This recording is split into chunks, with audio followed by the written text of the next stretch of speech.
Alright guys, thanks for tuning in. Today's video is going to be about the helmet that I ride with. It's the GMAX GM11 DS, so it's the solid.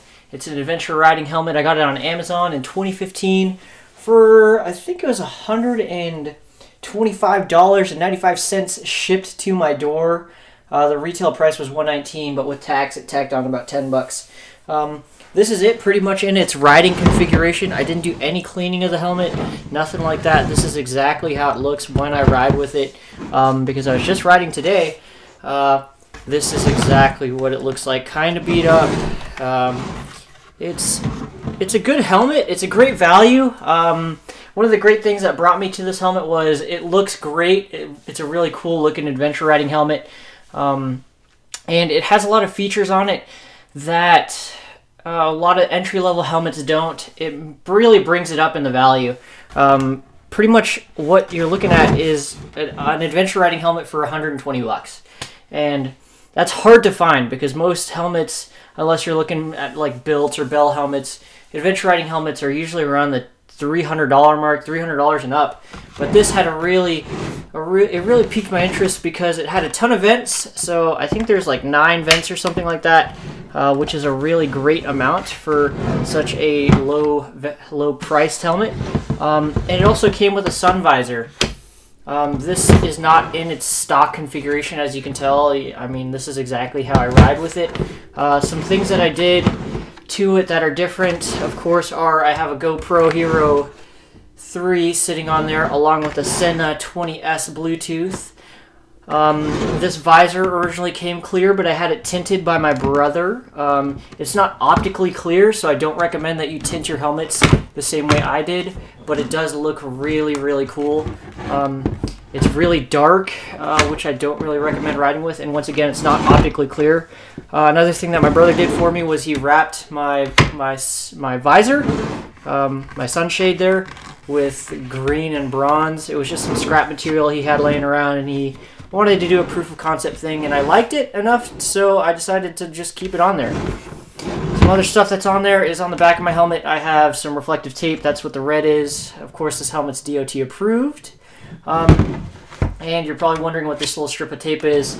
It's a little square of gaffer's tape. It's like a cloth tape that doesn't leave any residue. I always keep it on the back of my helmet just in case I need it to tape something up, you know, because you never know what you're going to need to tape up.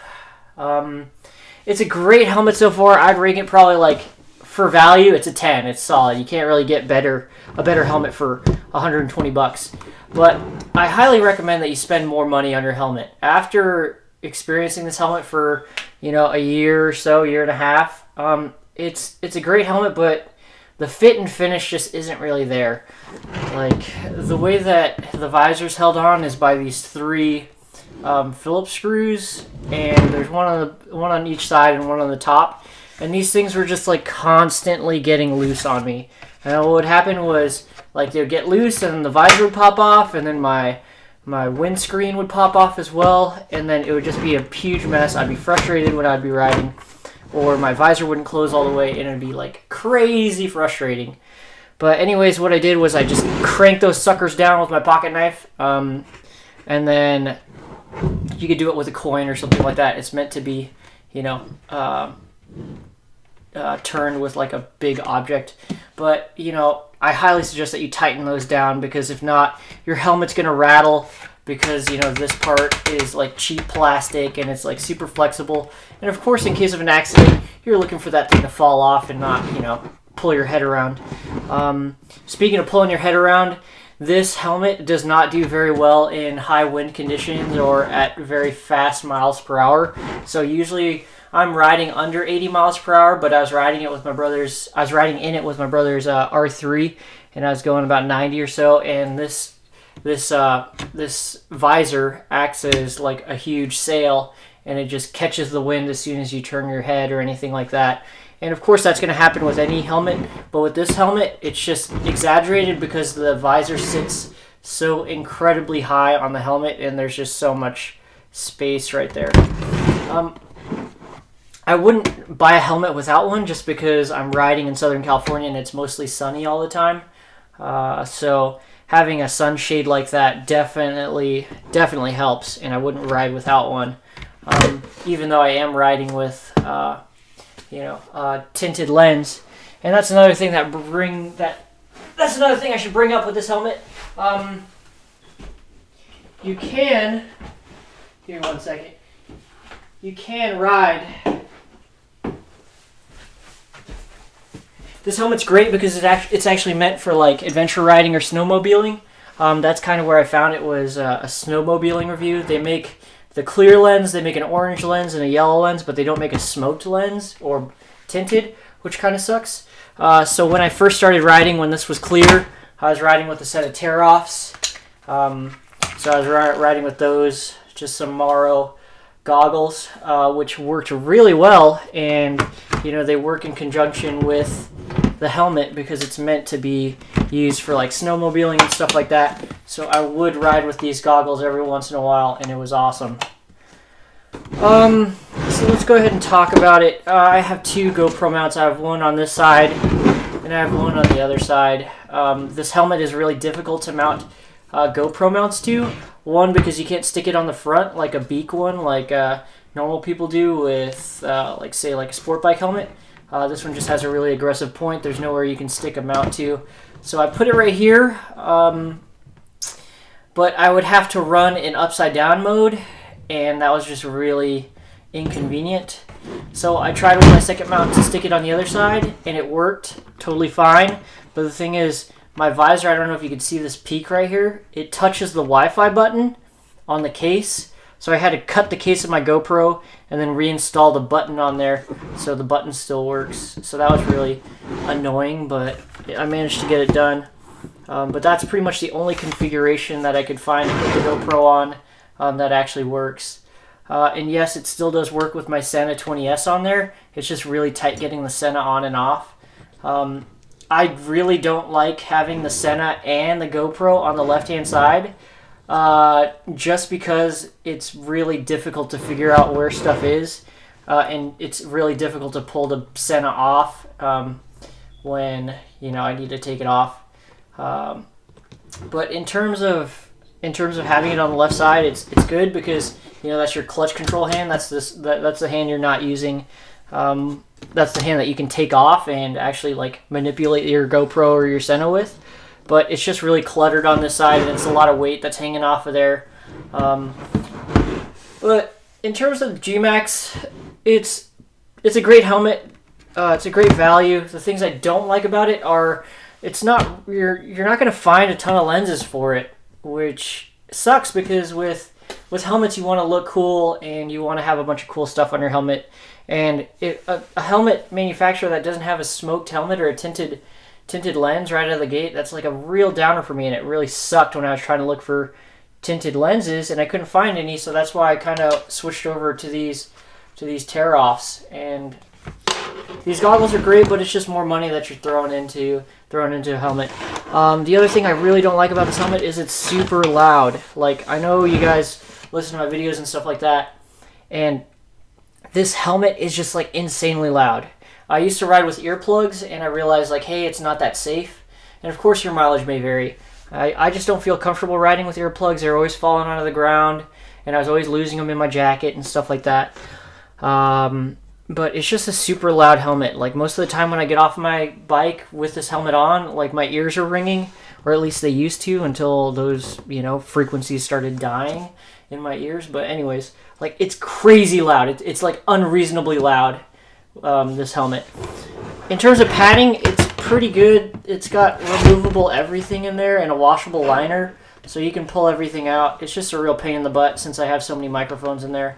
I've got the Sena mic, and I've got the Sena mic right there, just routed through there, and I've also got my GoPro mic right there. And of course, you're probably saying, hey, if you get a Sena backpack, you can get rid of that. But I don't want to do that because I already have my system set up right now. Another thing that bugs me is it's just this basic double back securing system. There's no ratchet or anything like that, so every single time you take it on and put it off, you have to do the good old double back, which is, I mean, it's what do you expect from a $120 helmet? But really, it's just one of those things that you realize, like with a cheap helmet, you know, you get cheap functions, and if you're interfacing with it every day, it gets old pretty quick. So the next helmet that I'm going to buy is definitely going to be a high value helmet, but I'm definitely going to stick with the adventure riding helmet style because I like the ability to wear goggles just in case, and I like the ability of having like a really big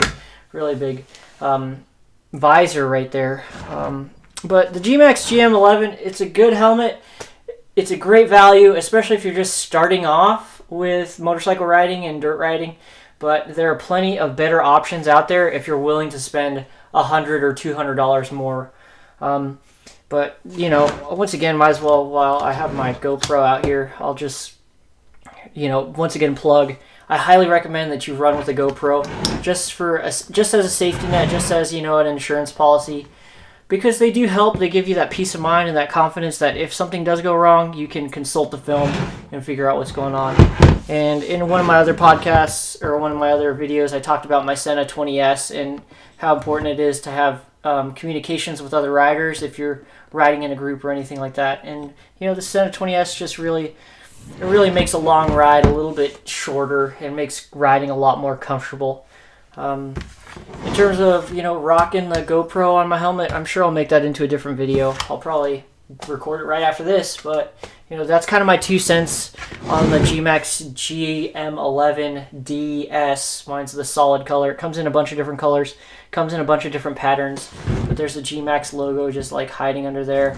It's DOT approved, you know, and FMVSS number 218 certified.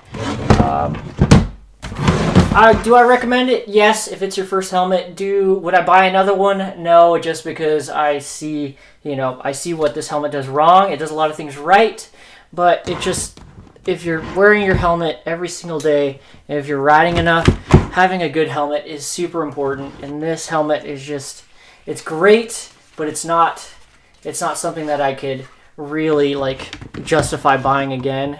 But, you know, at the time in my life, I didn't know if I was going to really get into motorcycle riding, so I bought a decent helmet.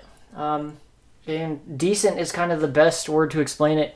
It's a decent helmet. It's a great starter helmet, and, you know, what I don't like about it is it's super noisy, and some of the parts are really cheap. Doesn't have really many lenses available for it, and it's really hard to mount a GoPro to it. But for $120, what do you expect? It's a lot better than, you know, some of the Built and Bell helmets that are in the same price range. But yeah, guys, I hope you enjoyed the video. If you guys have any questions about the helmet, feel free to let me know. Ask them in the comments. If you liked it, go ahead and give me a like. If you didn't, drop me a thumbs down, but tell me why in the comments. And guys, thank you so much for watching. And until next time, peace out.